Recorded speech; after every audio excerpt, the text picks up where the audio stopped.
બુધવારે સવારે 10:30 વાગ્યે પાકિસ્તાનમાં આતંકવાદી ઠેકાણા પર થયેલી એર સ્ટ્રાઇક અંગે 3 અધિકારીઓએ મીડિયાને માહિતી આપવા આવ્યા હતા.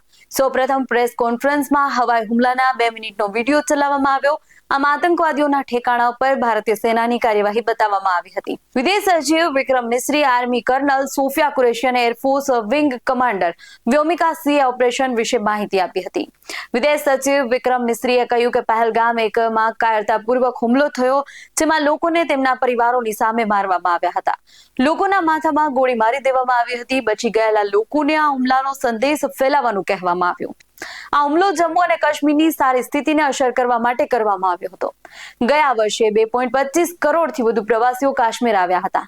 આ હુમલાનો ઉદ્દેશ્ય કાશ્મીરના વિકાસ અને પ્રગતિને નુકસાન પહોંચાડી તેને પાછળ રાખવાનો હતો. હુમલાની આ પદ્ધતિ જમ્મુ અને કાશ્મીર અને સમગ્ર દેશમાં ફેલાવા કોમી રમખાણોથી પ્રેરિત હતી.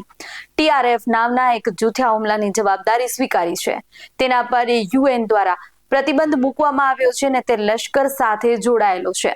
પાકિસ્તાન સ્થિત જૂથો માટે TRFનો ઉપયોગ કવર તરીકે થતો હતો. લશ્કર જેવા સંગઠનો TRF જેવા સંગઠનોનો ઉપયોગ કરી રહ્યા છે. પહેલગામ હુમલાની તપાસમાં આતંકવાદીઓના પાકિસ્તાન સાથેના સંબંધોનો ખુલાસો થયો છે.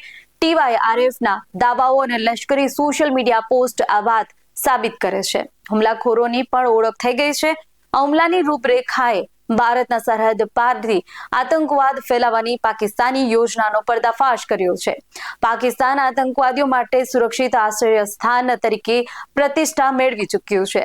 પહેલગામમાં થયેલા હુમલા અંગે ગુસ્સો છે. ભારત સરકારે પાકિસ્તાન સાથેના સંબંધો અંગે કેટલાક પગલાં લીધા. 22 એપ્રિલના હુમલામાં ગુનેગારો અને તેનું આયોજન કરનારાઓને ન્યાયના કઠેડામાં લાવવાની જરૂર હતી. તેઓ ઇનકાર અને આરોપોમાં વ્યસ્ત રહ્યા છે. અમે પાકિસ્તાનમાં આતંકવાદી ઠેકાણાઓ વિશે માહિતી મળી હતી.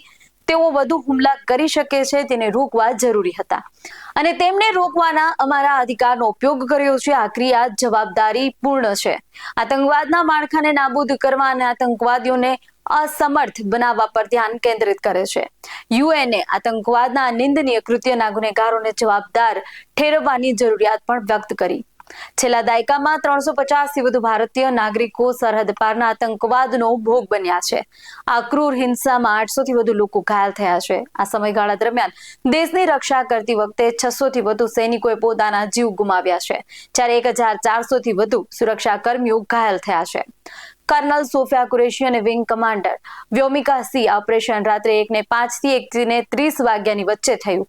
આ ઓપરેશન પહેલગામમાં નિર્દયાથી મારે ગયેલા નિર્દોષ પ્રવાસીઓ માટે હાથ ધરવામાં આવ્યું હતું. છેલ્લા 3 દાયકાથી પાકિસ્તાનમાં આતંકવાદીઓનું નિર્માણ થઈ રહ્યું છે. હુમલા પછી પણ આ વાત સામે આવી છે અને પાકિસ્તાન અને POKમાં 9 ટાર્ગેટ પસંદ કર્યા છે અને તેમને નેસ્ટ કર્યા છે. અહીં લોન્ચપેડ અને તાલીમ કેન્દ્રોને નિશાન બનાવવામાં આવ્યા હતા. અમે વિશ્વસનીય માહિતી અને ગુપ્ત માહિતીના આધારે આ ટાર્ગેટ પસંદ કર્યો. ઓપરેશન દરમિયાન અમે ખાતરી કરતી કે નિર્દોષ લોકો અને નાગરિક માળખાને નુકસાન ન થાય. POKમાં પહેલું સવાઈ નાલા મુઝફ્ફરાબાદમાં હતું. તે લશ્કરનું તાલીમ કેન્દ્ર હતું. સોનમર્ગ, ગુલમર્ગ અને પહેલગામ હુમલાના આતંકવાદીઓએ અહીં તાલીમ લીધી હતી. મુઝફ્ફરાબાદમાં સૈયદના બલાલ કેમ્પમાં આતંકવાદીઓને શસ્ત્રો, વિસ્ફોટકો અને જંગલમાં ટકી રહેવાની તાલીમ આપવામાં આવી હતી. ગુરપુરમાં કોટલીમાં લશ્કરનો એક કેમ્પ હતો, જ્યાં 2023ના પૂંછમાં યાત્રાળુઓ પર હુમલા માટે આતંકવાદીઓને તાલીમ આપવામાં આવી હતી.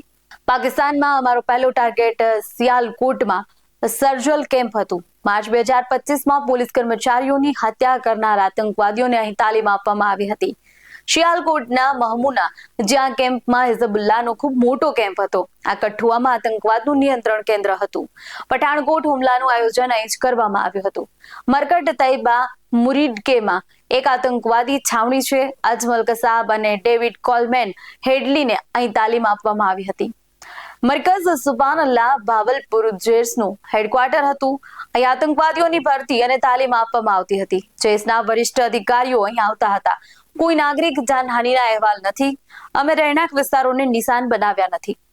1971માં પાકિસ્તાન પર થયેલા હુમલા પછી આ પહેલીવાર છે જ્યારે 54 વર્ષ પછી ત્રણેય દળોએ ફરી એકવાર આતંકવાદી ઠેકાણાઓ સામે સંયુક્ત કાર્યવાહી કરી છે. આમાં આર્મી, નેવી અને એરફોર્સનો સમાવેશ થાય છે.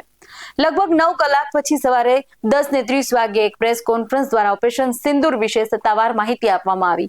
વિદેશ સચિવ વિક્રમ મિશ્રી, કર્નલ સોફિયા કુરેશી અને વિંગ કમાન્ડર વ્યોમિકા સિંહ ઓપરેશન સિંદૂર અંગે તમામ બ્રીફિંગ આપી હતી. આ પહેલા chief of defence staff CDS general Anil ચૌહાણે દિલ્હીમાં સંરક્ષણ પ્રધાન રાજનાથ સિંહને મળ્યા હતા. આ બેઠકમાં સુરક્ષા બાબતો અને સંરક્ષણ નીતિ પર ચર્ચા કરવામાં આવી હતી. તો આવે જ વધુ અપડેટ માટે આપ જોડાયેલા રહો BS9 TV ન્યૂઝ સાથે.